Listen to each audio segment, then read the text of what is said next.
matagal nang naging bulong-bulungan na ikakasal na raw ang aktres na si Bea Alonzo sa kasintahan niyang businessman na si Vincent Co.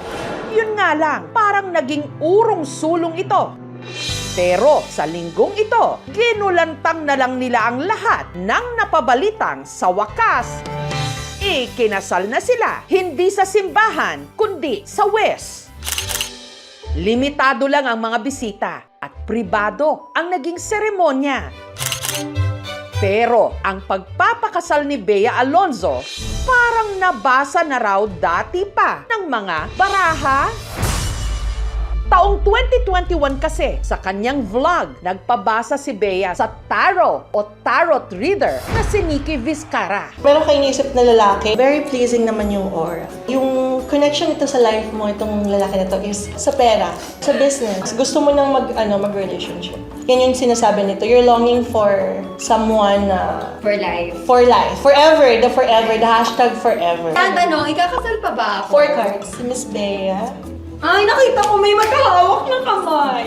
Later on pa nga, civil yung una eh. Anong-ano na? Civil? Oo, hindi ka church. Tunay. Pero bongga naman yung maging kasal mo and marriage life after. Ito yung mapapangasawa mo. Bakit Meaning, mo sobrang tinebo? love ka. Matanda na. Mature na kasi siya. Mature siya mag-isip and love niya is true. Fast forward 2026, parang nagkatotoo ang mga sinabi ng tarot cards dahil si Bea ikinasal na kay Vincent Co.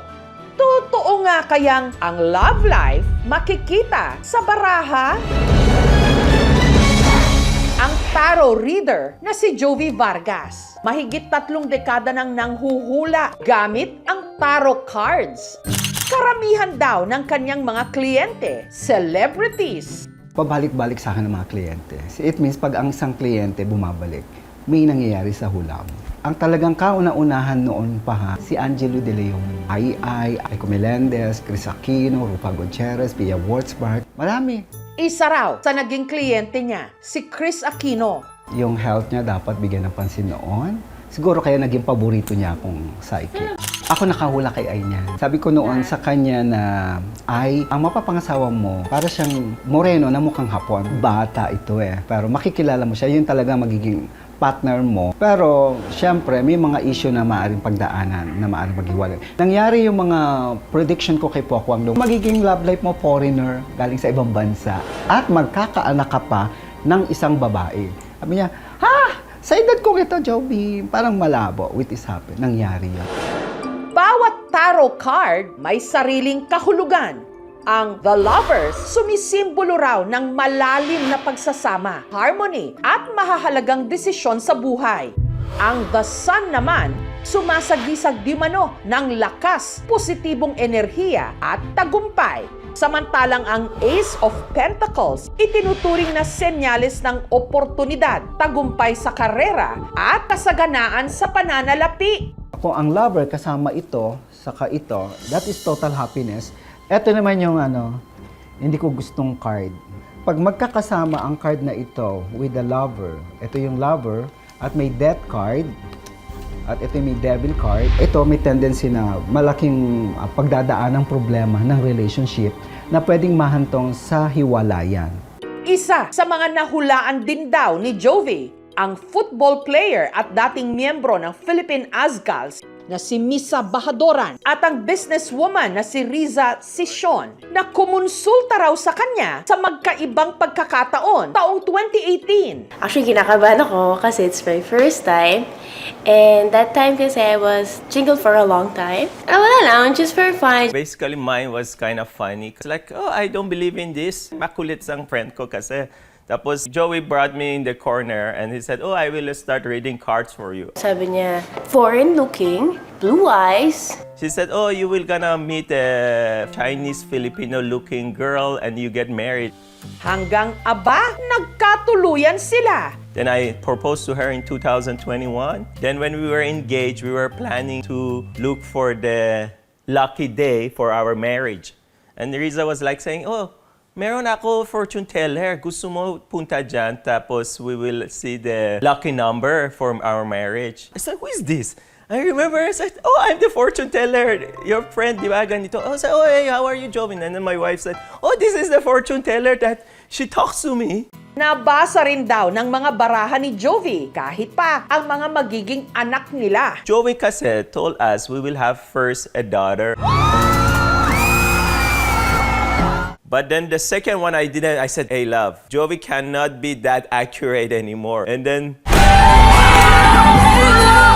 it became a boy. Then when it became a boy, I said, okay, no more na. I'm kind of scared already because it's too accurate. It's good to hear. Sometimes, marami tayong iniisip-isip. Minsan na, yung parang, ano ba gagawin namin sa buhay? Sometimes you're lost. But dapat hindi mawawala yung prayers natin kay God. Actually, I was asking God that, hey, God, give me a good girl. Tapos, Riza comes to my life.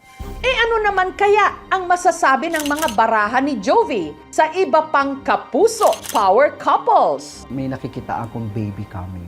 Ano naman kaya ang masasabi ng mga baraha ni Jovi sa iba pang kapuso power couples? Si Bea, magkakaroon lang ng konting problema pa sa takbo ng relationship nila na kahit na medyo kinasal na sila, maayos naman, mukhang okay naman sila at may nakikita akong baby coming. Okay sa akin ang barahan ni Marian and Dindong kasi both is lucky. The same time talaga, habang buhay magtatagal talaga. Hindi lahat ng hula nangyayari. Salamat kung naganap at nakatulong ako.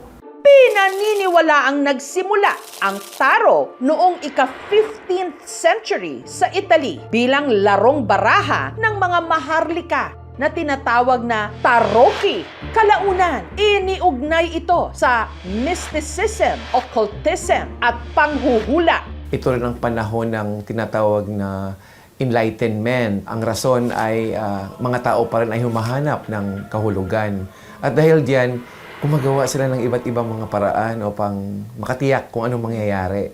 At gumagamit sila ng tarot bilang gabay. Bago pa man dumating ang tarot sa Pilipinas, mayroon ng kaugalian ng mga Pilipino sa paghingi ng gabay sa spiritual.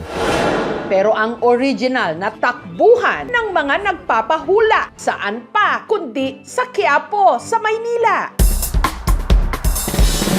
Dito, ang mga tarot reader, kanya-kanyang setup ng kanilang mga lamesa. Susubukan nila magpahula.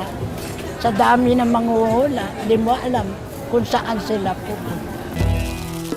Isa sa kanila, si Romy, na 33 taon nang ito ang racket. Ang madalas daw isang guni sa kanyang baraha. Tinatanong, o kaya mahal ba talaga ako? Kung soulmate sila, o kaya kung sila ay destiny. Kung maling relasyon, siyempre sinasabihan ko, hindi tama yung relasyon yan.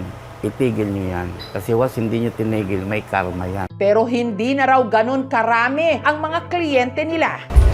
Ibig sabihin ng baka ng Karamihan kasi, hindi na rito nagpupunta para magpabasa ng baraha. Online na. Pero maswerte at sa araw na ito, may nagpabasa ng baraha kay Romy, ang may bahay na si Gina. Mahal na mahal ba ako ng asawa ko? lahat ng gusto ng lalaki na bibigay mo, yung moral support, magagawa mo. Kaya mahal na mahal na mahal.